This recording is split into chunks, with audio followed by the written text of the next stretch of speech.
¿Cuál es el mejor sonido de los monstruos en My Singing Monsters? Hoy, la isla de planta. En total, tengo 9 monstruos, el cual son Pierche, Mamuto, Dedo Improvisador, Pelgrano, Cuernaco, Árbol Mimado, Orar, y por último, a la caja tambaleante.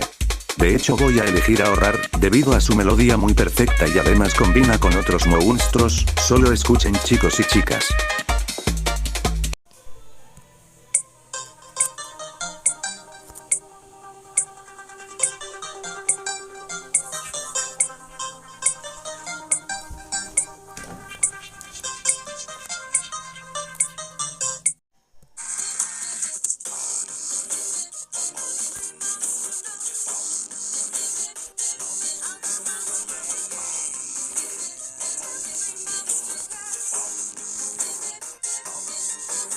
Así que ya sabes, y